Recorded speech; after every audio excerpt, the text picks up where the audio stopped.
Welcome to my new UFOs.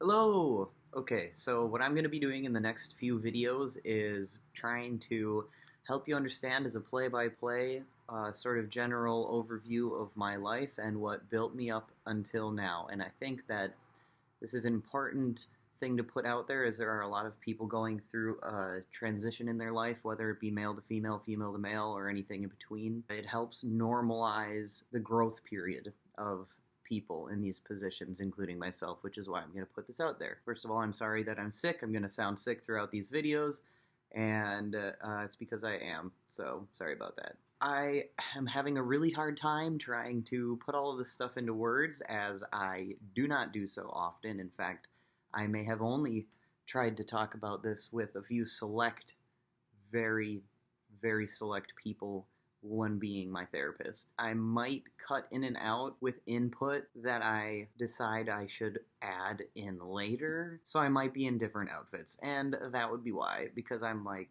editing this and remembering this, and then I had trains of thought that I wanted to follow through with, but then it's such an elaborate and complicated thing for me to even try to voice out loud. If you see me pop in a different outfit all of a sudden, don't be too alarmed. It's because I wanted to input something that I felt was important, and it might be kind of weird. The next few videos that I'll be putting out will be about my upbringing, basically, that helped me develop into someone who felt it was necessary to transition as female to male. All of the pictures included in this video are going to be of me, and when I was younger up until recently. So don't judge me too hard. They're old, they're embarrassing, and they're pre-transition. So hold on to your socks, kids. A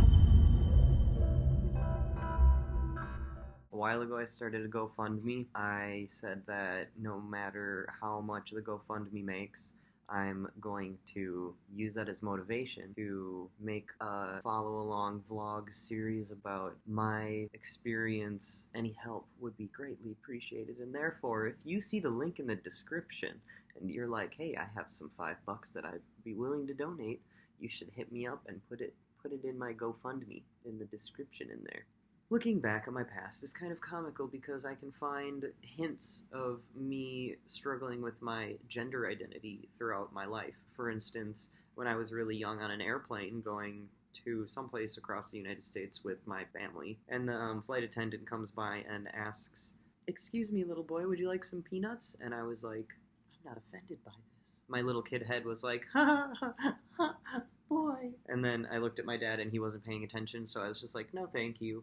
And she's like, okay.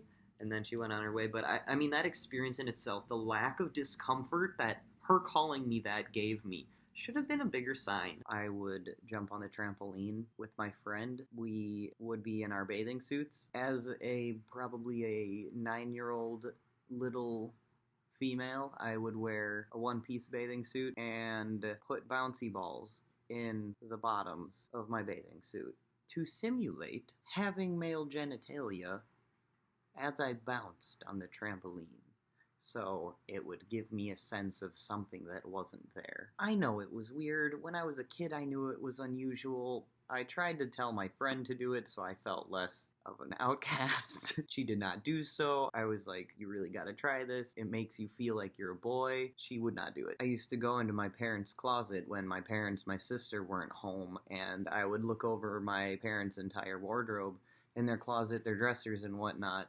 and I would put on my dad's clothes. His big oversized dress shirts, I would try to do a tie. It looked terrible. And his like leather loafers or leather boots, and I would just walk around the house with that identity kind of thing. My mother's clothes never interested me. It had nothing to do with fashion. I didn't know anything about that.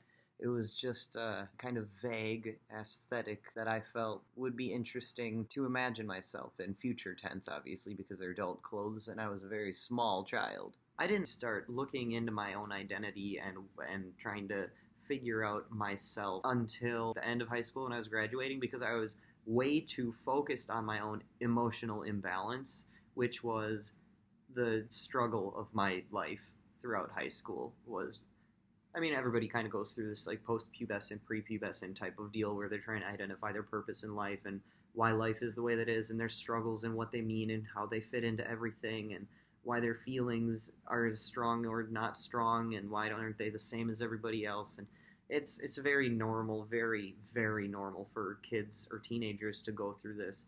So I didn't think much of it. I just thought my feelings are so strong because I just have extraordinarily strong feelings. That's the type of person I am. And I didn't have an easy time with that. I struggled with that a lot, past the point where I started taking ADHD meds because I wasn't paying attention to my history teacher, who I didn't like. And that started to give me really negative side effects, being depression when I was a 13-year-old. That happens too, just in growing up in puberty and whatnot, but it hit me hard and it hit me a lot faster than a lot of people. I stopped taking it on my own, told my mom to stop getting it because I didn't want her wasting her money. I was just throwing them away. I didn't really feel comfortable with the way that it was making me feel because it was not very natural for who I am. I focused more on my emotions from that point on, all the way through high school, until I started to get a little more in touch with existing in a space with other people and their feelings and their personalities, because I was so focused in on myself that I didn't really think of how to interact with other people in a normal way, and so I was really socially disconnected in this way. It kind of set me back a lot when it comes to feeling so socially comfortable and my anxiety, and everybody has these discomforts to an extent. The problem that I had was that I inhibited myself to experience anything like normal social interaction because I completely dropped out of social things except for my extremely close friends. I didn't do anything else with anybody. I didn't go out of my comfort zone. I literally went to school, either hung out with my friends, my like very small friend group, or I spent all of my time in my bedroom with the door closed and music playing, drawing, writing. That's it. I didn't really interact with my sister after the ADHD medication situation. And I didn't talk to anyone about what was going on in my life, my family life, the problems that were happening at home, the problems that were happening in my head. I didn't talk about my feelings to literally anyone. I didn't want to meet anybody else. I didn't want to talk to anybody else. I couldn't talk to adults. I couldn't even talk to my own parents. I couldn't talk to my relatives. Apart from my emotional disconnect that I already felt, the fact that I was dressing all black when I would go out into public with my friends, like the mall, or, that's all really kids do. Go to the mall. We went to Walmart at 3 a.m., but I'd be dressed all in black, and that the looks that people give you when you're dressed all in black, if you look like you don't feel comfortable, they look at you like, why are you here feeling uncomfortable? They get anxious because you are not the majority aesthetic of people in a Walmart or in a mall. And it's because they're just too familiar with everybody else dressing in like basic kind of clothing. Even though they judge everybody. It doesn't matter if you're wearing Walmart clothes. It doesn't matter if you're wearing Giorgio Armani. I'm just kidding. I have no idea what that is. I don't even know if I said it right. Maybe it's a cologne. Maybe it's clothes. I don't know. It doesn't matter if you're wearing freaking Hot Topic trip pants. They're gonna look at you and they're gonna wonder what your story is anyway. I do that with people still. Not like in a judgmental way, but in a like I'm kind of curious about people type of way.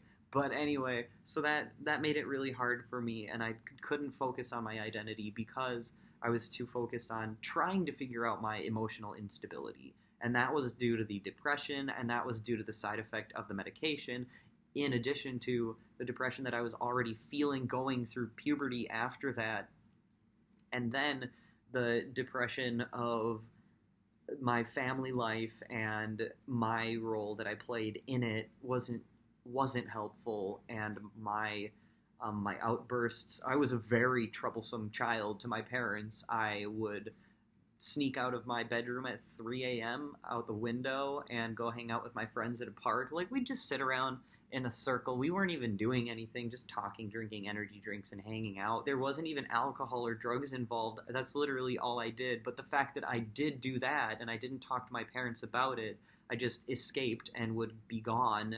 My dad would make a really delicious steak, and I just did not like steak, so I would complain about his hard work and his magnificent steak. that anybody else would probably really appreciate or love, and I would just complain. And I would complain, and he'd say, if you're not going to eat the food that we make you, then go to your room without a meal. And I mean, that's very standard for a family to act like. It's not necessarily helpful. I could have said something like, this is the reason that I don't like the steak. It's not that it's bad, it's just that I personally don't like chewing it for 500 years and then spitting into the toilet because I literally can't get myself to swallow it because it's not chewed properly because I can't chew it. Like, I don't understand why people eat steak like that. I find it really disgusting. To each their own. The complaining that I did about the meals that he made for us, they were good meals. My parents, both of them cooked. My dad grilled all the time. We always had a good variety of meat and veggies and food in general. I was really privileged in the variety of healthy foods that we were given. And I complained about it all the time. I was never happy. I was never happy with anything that they ever did for me. My mom would like get my sister and I little things for holidays, like a stuffed animal on Easter or something, just these little things. And it was nice, but then like if she didn't one year, I would be so like pissed off. Like, what? Completely uncalled for. Don't get me wrong, it wasn't just me provoking my family, but also my family having issues. My mom and my dad had a lot of issues, and they didn't really talk about it in a coherent, kind of useful way. And it came out both on my sister and myself, and it was very unhealthy at the time. It was extremely abusive.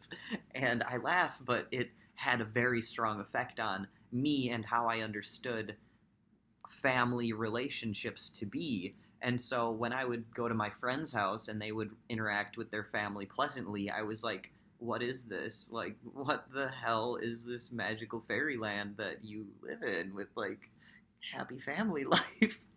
And I'm not trying to, like, get pity or anything. I know there are a lot of people who have very similar experiences to me, or who have experiences with their family being difficult, their family life being difficult. It's in part sometimes due to themselves and how they interact, but also sometimes in part to how the family interacts with them. My parents actually gave me a lot of opportunities. For instance, I was in ball when I was a kid. I was on a swim team. I learned karate until I was a black belt with a first degree, and I learned piano. I played at recitals. My mom, even later down the line, gave me bass lessons. I didn't pay for any of that. That was something that I was lucky enough that they did for me, even despite my moodiness. Okay, guys, sorry to cut it short, but I don't have any more time on this clip. If you want to see a bunch of really embarrassing high school pictures of me where I go through all of my phases, that means emo phase, wannabe 2D phase, hipster phase, grunge phase, be sure to check out the next video, and as always, thanks for watching.